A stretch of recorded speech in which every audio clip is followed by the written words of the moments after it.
G'day guys, and welcome to this episode of Aussie English. I have another interview episode for you today. It's going to be broken up into multiple parts as it ended up being quite a long interview, and I know that it can be hard if you want to listen to certain parts and it's an episode that goes for an hour or more, right? Anyway, before we get into the interview today and what it's all about, I want to let you know that today's episode is brought to you by the Native English course. So this was the course that I was interviewing Justin Hammond about in episode 475, How to Become an Advanced English Speaker. Native English, the course. You can get access to this course for 15% off if you use the coupon code Aussie, that is AUSSIE, at lingova.com. That is LINGOVA.com. All the links will be in the transcript. Anyway, this is a course designed for intermediate English learners who are trying to get to an advanced level in English. If you are wanting to sound more like a native speaker when you speak English, or you want to understand native speakers when they speak English, I really recommend this course if you are an intermediate English learner who's struggling at the moment, especially if you've just arrived, say, in an English-speaking country. This course is so good, in my opinion, because it focuses on things like culturally focused speaking, the kinds of words and phrases that men will say that women won't say, or that women will say that men won't say. There are other components too, like speaking focused grammar, the way that grammar can change when speaking as opposed to writing. I really like that section. And then obviously it covers things like slang, phrasal verbs, and reductions. I love that it covers reductions.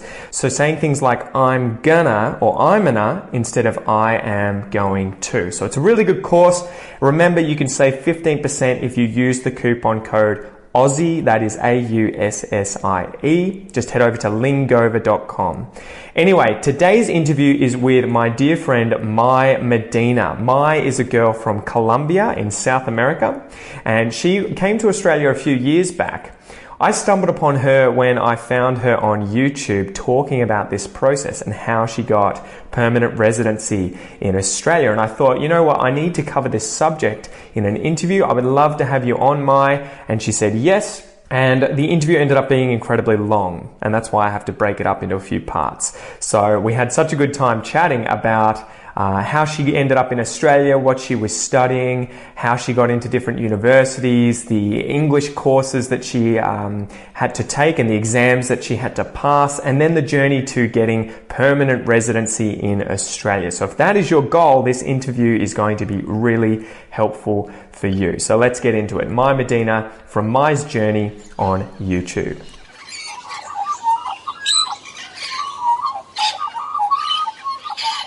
G'day guys, welcome to this episode of Aussie English. I've got a special guest for you today. This is an interview with Mai from Mai's Journey on YouTube, and that is MAI''S Journey, right? That's correct. Did I get it right? Awesome. And so you are a Colombian originally from South America. Yes. And you have, I guess you're in the process of migrating to Australia, I take it. Well, I already migrated. Yeah. I'm not going back. So. You're not going back. It's sorted. It's done. Yeah, no, I don't think so. Man, well, can you tell us about your story? How did you end up living in Melbourne, enduring this bullshit cold weather that's outside currently in 2018? How did you end up here? What's the story? Okay. So first, thank you for having me. It's kind of really nice. It's my first time in a podcast, so I'm really excited. So as you say, I'm Colombian, and I arrived to Australia 5 years ago. So I came to do my master in marketing. I did it at Deakin University, and then I was very lucky to find a job that sponsored me. And then after a few years, they helped me with the PR process.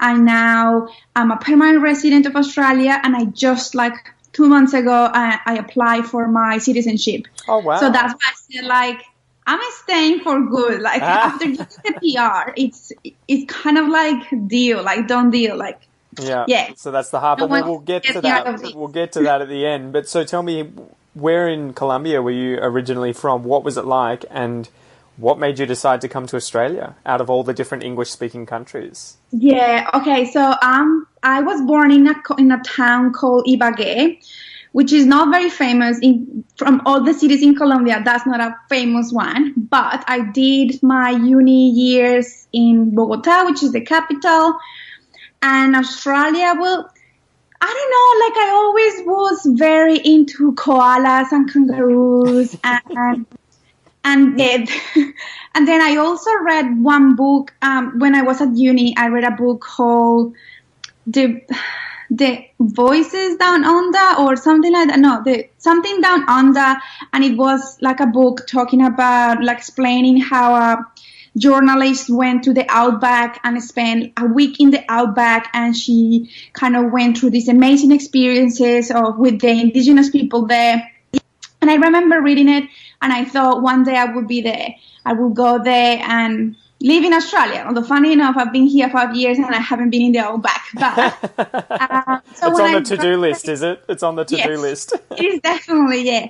And then, so when I graduated, I tried to come to do my master right away. But coming to Australia 7 years ago was almost impossible. Why is that? Because you needed, this is kind of like visa processes, but basically before you needed to prove that you had the whole money that you needed for your tuition fee and your living expenses and everything. So in theory, I had to prove that I had, I don't know, like $30,000 in my account, which I did not. So I worked. I've never had that amount of money in my account either, Mai, so don't feel bad. Yeah, so I worked for a couple of years, and then with my family, and I got a loan, and I finally decided, because I was working very, very hard in Colombia. Like, my working day started at 6 a.m. and it would finish at 11 p.m. And what were you doing? What had you studied for your bachelor's, and what was your job over in Colombia? So I did industrial engineering and administration or business management. What is with that? Every Colombian girl that I meet, I swear, is an engineer. Why are you guys so into... there are no girls in Australia who want to be engineers. Okay, so let me tell you why. So there's a big difference in the education system here and in Colombia. Yeah.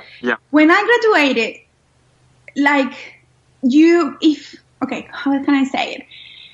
You need to go to uni. I mean, not to go to uni is not an option. In Colombia or here? In Colombia. Yeah.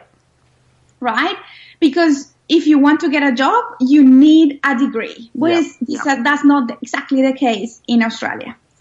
But in Colombia, you need a degree. Second, you don't get, you know how in Australia you get, like, the first year of uni, you get to take different disciplines, like different units across different things that may interest in you, and then you get to pick what you are actually going to study. Yeah. In Colombia, that's not the case. In Colombia, when you are in year 11, which is the last year of high school, you take a test, like a national test, and with those results, you start applying. But there is no, although I think now there are those programs, but most likely, back in my time, you actually needed to pick a career right away, before graduating high school. And in Colombia, you are either an engineer, a doctor, or doctor, or a manager, like business management. Those are like the three top, because there are so many engineers. I don't know, 10 different type of engineers. Yeah. So I went with industrial engineer, which was kind of like one that wasn't good in, because I always have maths. Yeah. So it's something related to that, but also related to business. So industrial engineer was like the mix of everything. It was the thing that bridged those two subjects, huh? Yes. So back to my story of why I came here. So I was working in a marketing research agency, and the industry in Colombia, it's really the employment, and in Colombia there is no life work balance. Yeah. It's just work, and that's it. And in my industry, agency side was worse than everything. It's funny that you say that. My girlfriend Kel has the same kind of story. She was in Brazil working as a journalist and says the same thing. She would start work at 5 a.m. and she would finish at 11 p.m. And it's just like, it seems crazy that you guys have to work so hard. And, you know, that's just to get by. Yes, exactly. And I was even working on Saturdays and Sundays, going to the office. Jeez. But that's the normal, right? Like, you don't know anything else. Yeah. That's how the market is. So there was one point in 2012 when I was like, that's enough. I want to leave. The other thing is that surprised me a lot when I got to Australia, is that if you want a better job in Colombia, or if you want to get like a raise, or if you want to get paid more, you need a master. Yes. And the master, if you want to get paid more than normal, you have to have the master from overseas. Okay. So it's not the same if you do the master in Bogota as if you do it in Barcelona or in US, Australia. So I started looking at different places. First, I wanted to leave Colombia because I was just sick of it.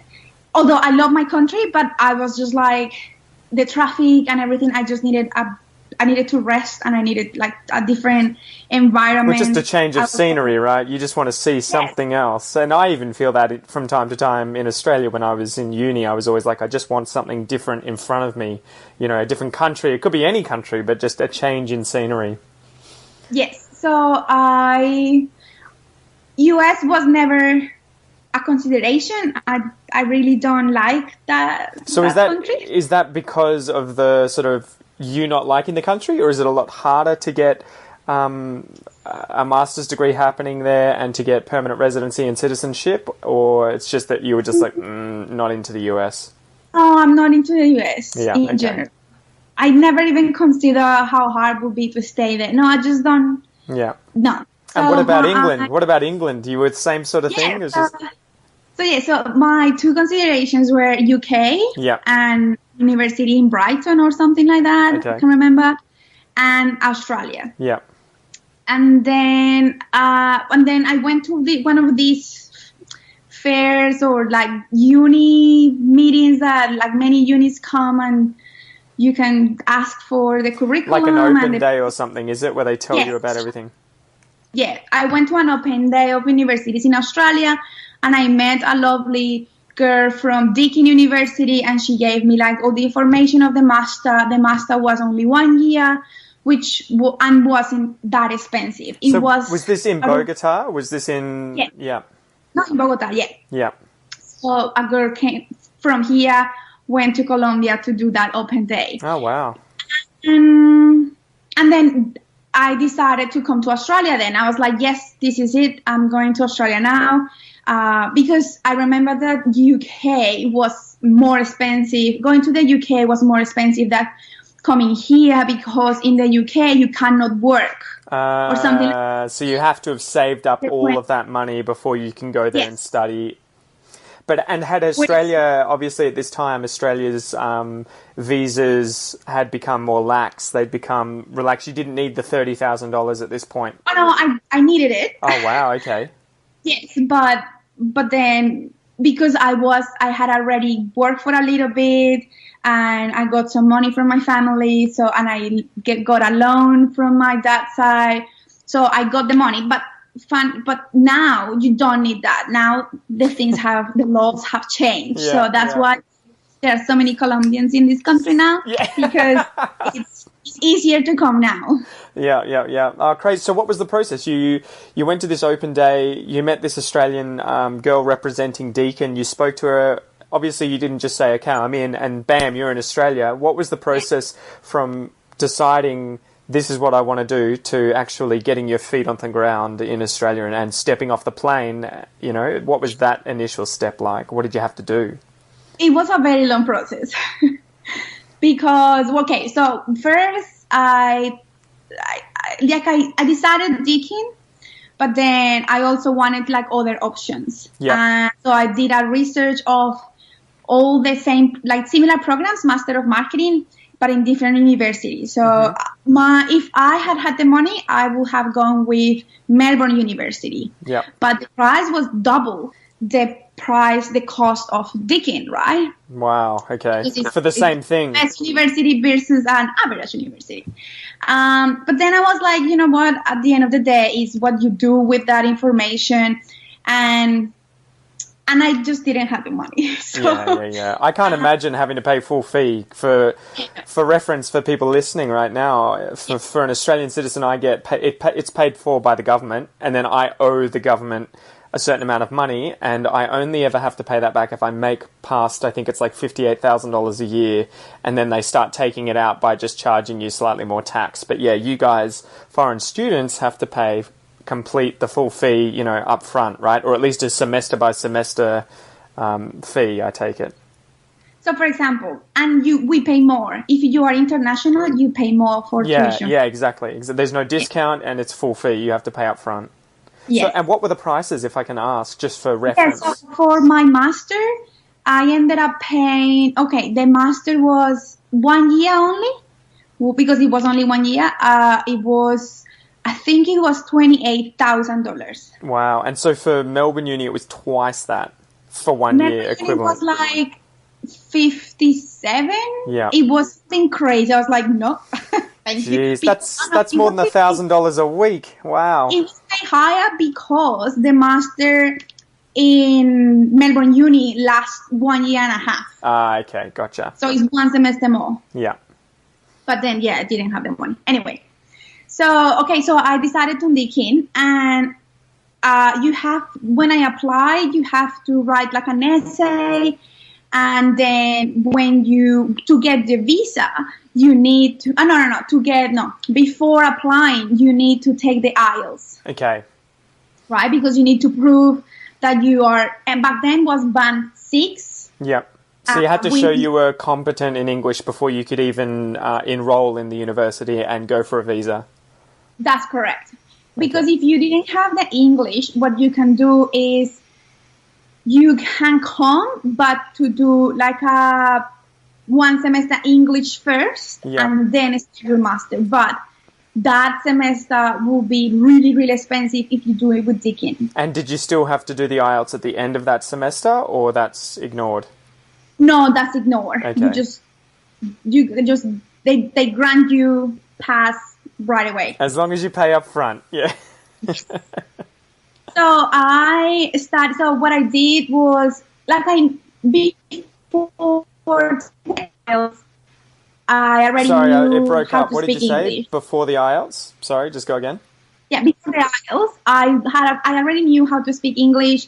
I have been in the US working and I'm working holidays, and I studied English at different institutes over the weekend since I was a kid.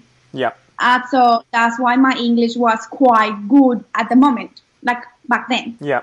But then I wanted, because the IELTS, one thing about exams, English exams, are that they don't test your abilities, they just test how good are you at that exam. Yes. Yeah. Right? So what I did was I prepared, so I paid for a IELTS course, and I prepared because I knew, all the exams are different. So I needed to understand how the writing was, what are the expectations on the writing. How they're assessing you for each of the different components, as you were saying. Because if you do Cambridge versus IELTS versus PTE, all these exams are assessed in a different way. Yeah, so I took that course. It was a 3-month course. It was really good, and I took the exam, and I got very good scores for everything but writing. That seems to be the story for everyone, though. Yes, so it was very disappointing because I needed band 6 with nothing below 5.5. Yeah. And I got on reading, I got 9 out of 9, so very good. Listening was very good. Speaking was 8 out of 9. But writing was 5.5. Yeah, but that's good then, right? So you got through by the skin of your teeth. No, I couldn't because you can't have any band below 6. Sorry, below 6. Okay, below 6. Gotcha. Damn. So I wrote to university saying, hey, look, this is like all the other bands are so high. Can I just apply with that? And they say, no, you need to actually pass. It was a good try. I had to do it again. Damn.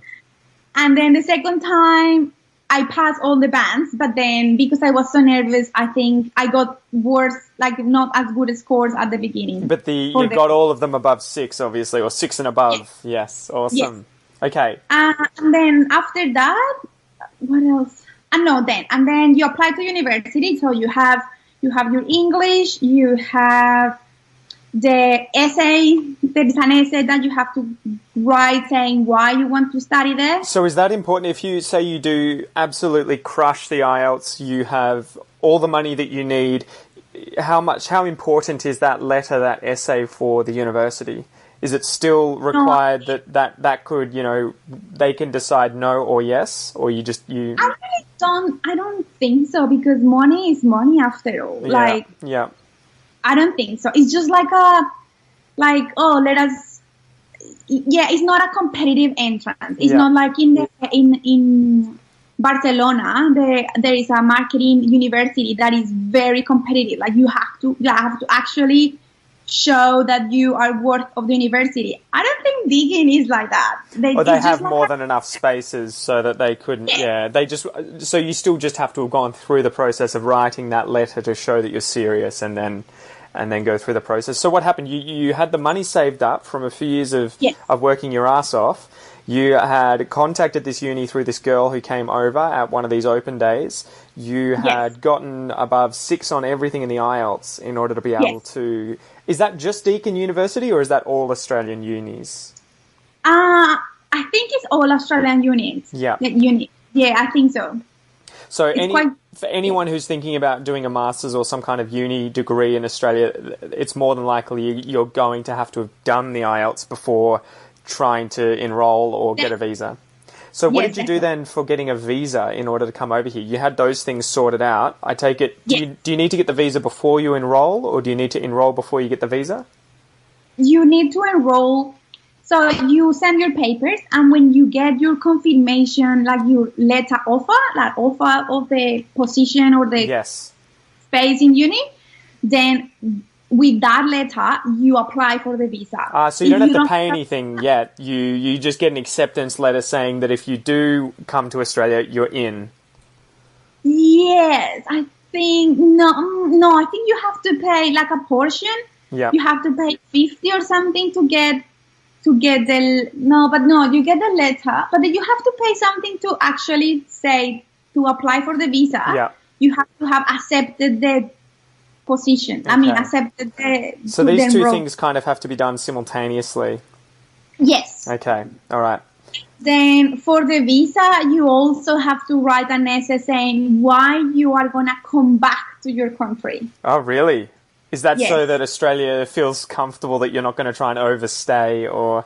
So is that what were you thinking at the time then? Were you thinking, this is all bullshit, I'm not coming back, I don't want to come back? Or were you thinking, of course, I'll do my degree and I'll come back? Like, what was your mindset like? No, my mindset was, I'm not going to come back. Who goes back? I mean, no. I mean, there are people that go back, but 90% of people stay. So, of course, you have to write something. So, of course, you said that you will be alone in Australia, their family ties are in Colombia, and you want the country to grow, and you want to contribute to the prosperity of the country, and you want to know the culture there, but then bring the knowledge back and all that BS. All right. So you did that process, and then how much did the visa cost, and how quickly did you get it? Oh, the visa cost. Roughly. It doesn't have to be exact, but just to give people a reference. It's not that expensive. But a few $100s, is it? I can't remember, but I remember like I don't think it's that expensive. I think it's like $400, like $300 maybe. So $250. after having paid the tuition fees for the university, it was effectively nothing. You were like, this is not an issue. Yeah. All right, sweet. So you got on the plane, you had all that sorted. What did you do with regards? Before that, for all the listeners that want to come to Australia to study a master, I really recommend you to check if there is any grants or any scholarships for international students, because I got one, and just by applying, I apply, when you get acceptance, you get the chance to apply with the letter of acceptance. You can apply for the international scholarship, and that was $4,000 off my tuition fee. And so what were they looking for, and how did you find information about whether or not those scholarships were available? Well, when I did my research, I talked to the girl to see if there was any scholarships that could help. And second, all the universities have the information on their websites. Sometimes it's really hard to find them, like the actual information, because there are so many different links, and the scholarships are by department, so business department or whatever department. So, but then yes, you just have to look online and see the scholarships, and normally they do have a scholarship for international students. And if you have a good CV and you have good grades back in uni, because that was another thing, you have to send your grades, how you did in uni. And I got the scholarship, and it was just by emails. Yeah, so it's literally, you could have just ignored applying for that and missed out on $4,000, which would have been, at least a month or two's worth of tuition. That's correct. Crazy. So what happened too with that? Did you just have to fill out a form online, submit it to the university with those forms, your grades, the acceptance notice, and everything? Yeah, it was. Yeah, I don't think it is. I don't think it's I think it's just an email to the department saying that you have been accepted and you would like to apply for the scholarship, the international scholarship, and these are the papers, and this is why I think I deserve it, and that's it. And so was it specifically for that master's degree, and are there scholarships offered for all of the degrees, or is it just a university-wide kind of international student scholarship? I think the one that I got, I think it's for business international. So any master under the business department, and it was only for international students. That's a good point. And I think too, even if you're in Australia right now, after having, gone through and done my bachelor's, master's and PhD, during those degrees you can still apply for these things. So I think even if you forget to do this, and you're listening right now and say you've just arrived or you've been here for a year, if your degree's ongoing still, you've got 6 months, a year ahead of you, you might still be able to get one of these if you apply. So I'd probably say, do a search for International Student Scholarship and then the name of your university. So, and you'll find it on Google, I would recommend. But that's crazy. So did the money just get put straight into your account whilst you're in Colombia, or did you come to Australia and then you received it? No, because I only paid half at the beginning. Yep. They discounted those $4,000, and then the other half I just paid the excess. So in this case, you didn't receive any money, and it was up to you to do whatever with it. It was just that they reduced the fees that you had to actually pay. That's correct. That's interesting, because there will be some, I think, at least with the girls that I went through my PhD with, where some of the scholarships they received, although these were for Australians, but there are international ones, they would just get a certain amount of money sent to them every 6 months, and it would just go straight into their account. So there are those kinds of options, I believe. Awesome. So did you sort that out, obviously, before you came to Australia? So you'd already gotten a discount? Yes. Awesome. Then what? What did you do? You got on the plane? Then I got my visa, and then for the flight, this is another tip for people who are coming from Latin America, if any. There is an organization, OTA, I think. OTA? Yeah, it's organization. I will have to check, because it's an organization. It's called OT something. But what does it do exactly? What's the function of it? So I got my tickets.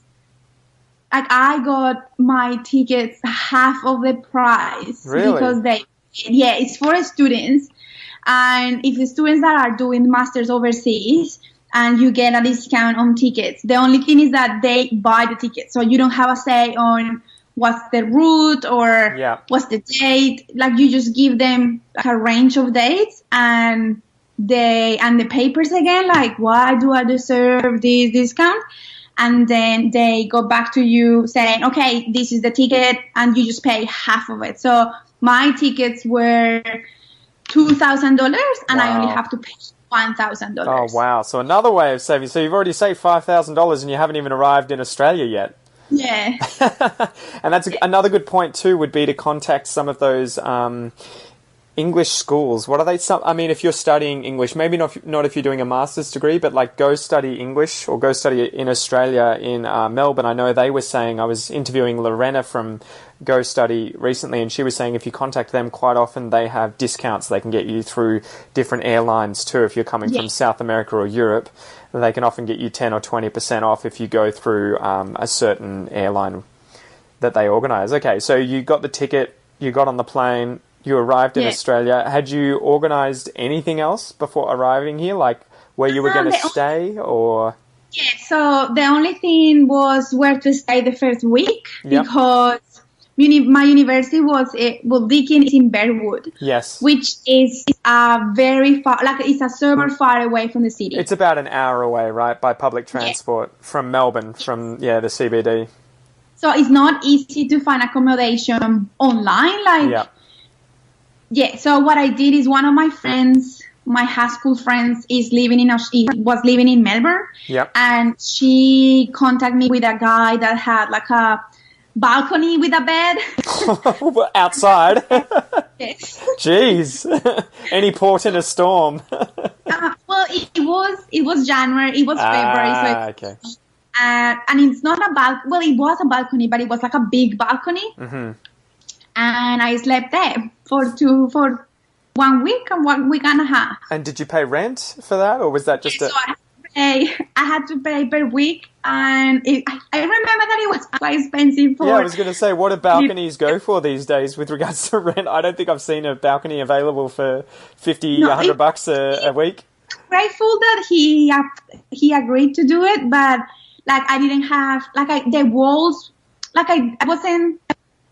Like I had one of those curtains, but they are like clear curtains. Okay. So you were protected, but it was still somewhat like the ambient temperature of outside. You wouldn't get rained on, but exactly. you were sort of a victim of the outside temperature, whatever that decided to do. Yes, and everyone was outside. Everyone who was outside could see me sleeping. Yeah. Okay. Got you. But I guess beggars can't be choosers, right? Yeah, but I was grateful. I didn't know better. I didn't have any other place to arrive. Yeah. I didn't want to pay for a very expensive hotel. So I stayed there. And then the first 3 days, I went to Deakin to the orientation day. And I dedicated myself to look for accommodation in a student house. Okay, so what would you do if you went back and you didn't want to do that? Would you recommend, say, people who don't have friends in Australia, whether they're from Colombia or not, how would you recommend that they find accommodation or short-term accommodation? What kind of options do they have? Well, I was not very well informed when I did the process, but I know that some universities, at least Deakin, they have like a community service that they allocate homestays. Yep. So homestay is where you stay with a family, and the family gives you the food and a room and Wi-Fi. Of course, it's a little bit more expensive than just renting a room because you are like with a family. But I didn't know that was an option. Otherwise, I would have paid for at least a week on a homestay close to the university instead of because that place I was living in Bondura, which is like opposite side. That's also quite a fair way out of the CBD as well for those listening. Every day, 2 hours from home. 4 hours, like 2. Yeah, there and back. Yeah. And so, But do you know the prices off the top of your head for roughly weekly prices for homestay? Like, are we thinking $200? I think it was. I think it was more because I ended up paying $180 for my room. For the balcony? No. 180 when I found a place near uni. Yeah. I ended up paying 180. And was that shared or was that just you? Sorry? Was that shared or was that just you? No, it was just me, but it was a house with 10 people and 1 toilet and 1 shower. Wow, okay. So scraping the bottom of the barrel there a little bit. It was bad, but I didn't have much money, so I had to go with that. It's a learning experience, but I would suggest, if you don't have anyone that you know, obviously check out these homestay options through the university, so contact them, look online, but also hostels, short term, if you can handle sharing a room with other people, tend to be a pretty cheap and affordable option, and they're everywhere in Melbourne, and they're probably $20 or $30 a night. Yeah. Also, I didn't know back then, but now I know that Facebook, there are lots of communities. Yeah. So Colombianos in Melbourne or Chileans in Melbourne or, I don't know, Europeans in Melbourne. There are tons of groups that you can join, and most of the time there are people offering like a room, a bed, or something. So you can just. What would you say if that's the case though? Because I know you're right, and I've seen those. How much do you think it's important for people coming to Australia who want to study English here to avoid living with fellow people from their homelands? Like, so that's the trade-off, right? You want somewhere to stay, but would you recommend that they maybe only do that if they have no other options? Because then they're probably going to end up in a house full of Colombians, for example. Yes. So what I would recommend is that for the first 2 weeks or first week that you're in Australia, definitely go with those, if you can, with a house with other Colombians or whatever is your nationality, because you not only get to, you get kind of, how can I say that? Like, you get to a safe place. Yeah. Okay. So you can feel comfortable. You find you feel comfortable. They can explain how everything works, the tram and everything. Okay. You don't have to figure it out yourself if you haven't done it online before arriving. But then that was just, I would recommend that for just 1 week up to 2, up to you, until you find something on your own. You need to keep in mind, okay, this isn't permanent. I'm doing this for a short period. Don't get too comfortable. You know, it's kind of like getting too close to the fire and then falling asleep and you fall in the fire. So that's correct. Okay, all right. So once you found a place, what was your experience like with sharing this house with other people? And do you have any advice there for people who would be obviously looking for a share house? I will say that if you don't have patience, and if you are not very into, like, if you are very picky, right? I wouldn't recommend a house with lots of housemates. Yeah. Because one thing that, like, cultures are completely different. And I was sharing my house with people from Russia, people from Asia, like different parts of Asia, also people from Europe. And all of them have different, like, habits. Yeah, so and expectations, right? Some of them are probably comfortable with dirty, like, plates sitting around and laundry out, and others are probably like, no, I can't handle any of this. Even with hygiene, like, I use deodorant every single day, but there are other cultures that they don't use deodorant. So, of course, they have a natural smell. Yeah. That for me, that's a really bad smell, but for them it's normal. So it's just to have that expectation in mind and realize if you live with a lot of foreign people, it's the more of them that there are, the more difficult it may be for you. Yes. So if you have the money, because everything comes down to how much money you have per week. Yeah. If you have the money, what I did after getting my first job in Australia, was moving out of there and moving into one apartment with another girl. Yes. Only the two of us. I found her on flatmates.com.au.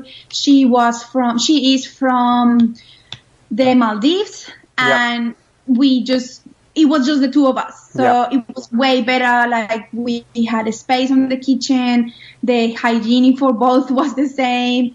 And so, but then of course that was way more expensive than the little room within the house that I was sharing with 10 other people. That's the trade-off, right? I think that happens where initially you're like, okay, I'm going to find somewhere cheap so I can save money. And then you realize it comes at the cost of mental well-being, your psychology, you know. So what advice would you have for people trying to find these houses? Where were you looking, and where did you find this one with the girl from the Maldives? And what are the prices, if I can ask, that you're paying, just so that people have a reference? So I think I was wrong at the beginning when I said it was $180 per week. This house, the share house, it was $160 per week. Okay. And first house I found it, Deakin has like a website with all the listings for international students. And just an advice, landlords are kind of dodgy sometimes. So just be careful not to sign anything. So my landlord wanted me to sign a 1-year lease, and I was like, no. I can do only 6 and I said, I'm just doing 1 semester in Deakin and I'm then gonna change or something like that. And then landlords are tricky, like especially in those students' homes. They're tricky. So I found that one via university listings because it was right next to uni. And I recommend if you're looking for a place. Sorry, what did you say? It broke up there for a sec. You recommend? Okay. So I recommend that if you are going to study in Australia, you wait until you are actually here. Yeah. To actually find or sign a contract or commit yourself to stay in a place. Because, for example, Deakin is really far away. Yeah. So it would have been really bad if I had committed to rent a place in the city because that's 2 hours away. Or maybe,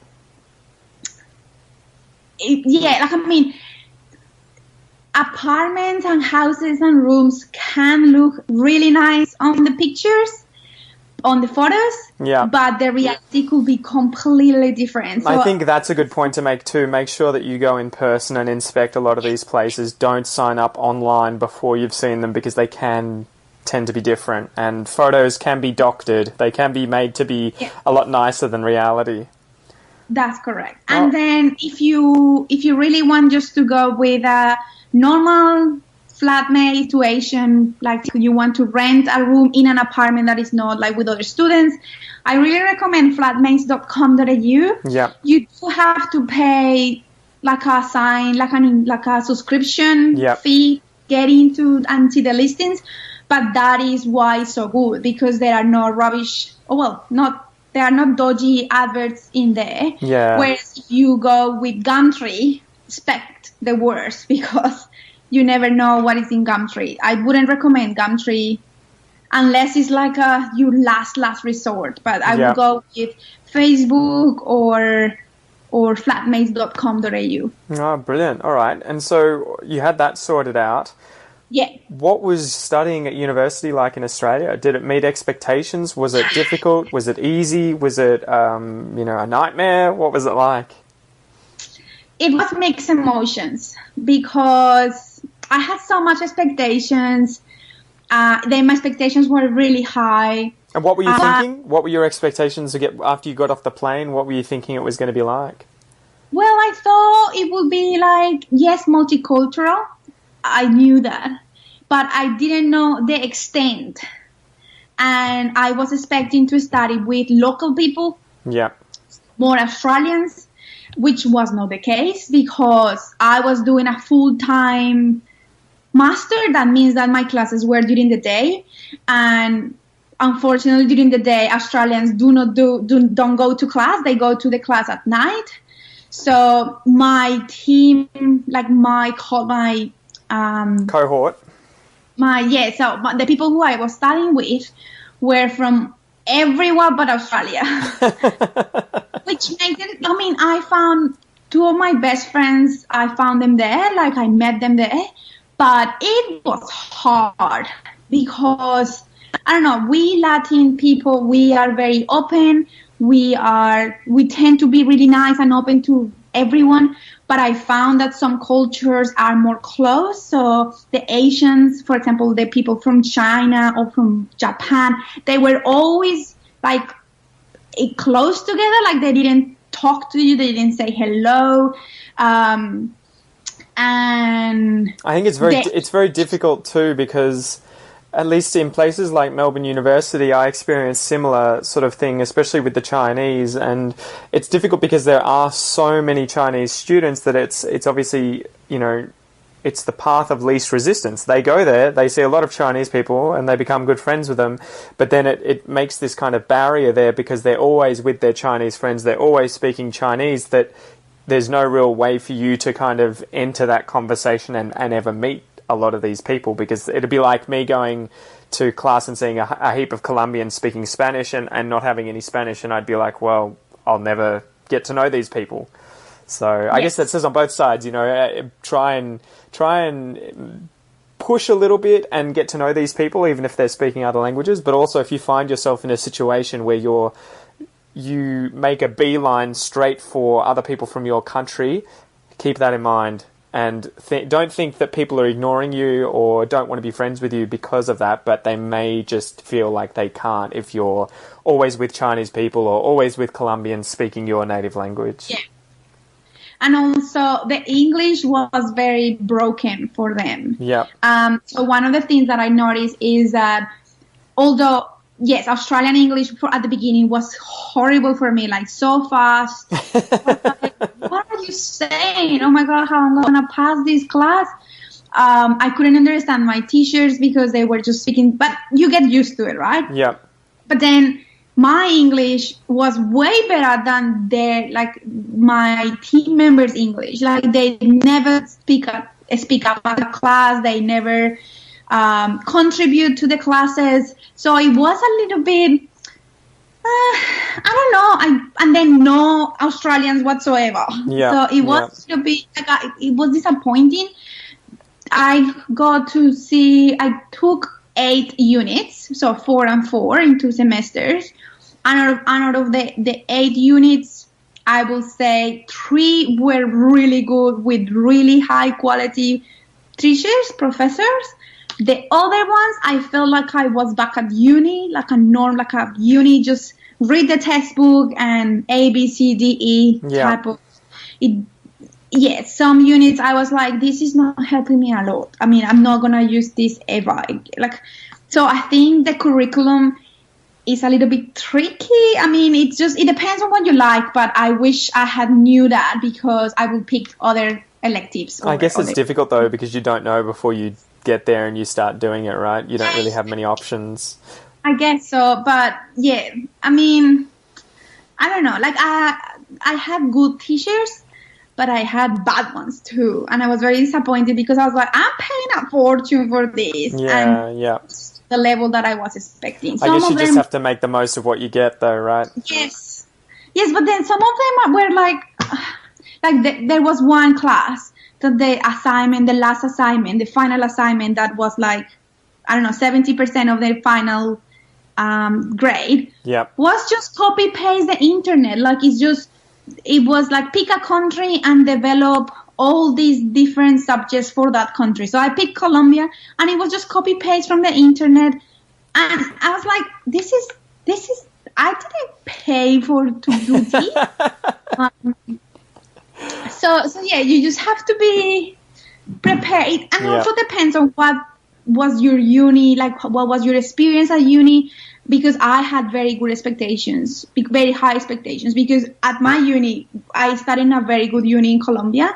So it was very, very hard, whereas this was a walk in the park compared to back then. Oh, wow.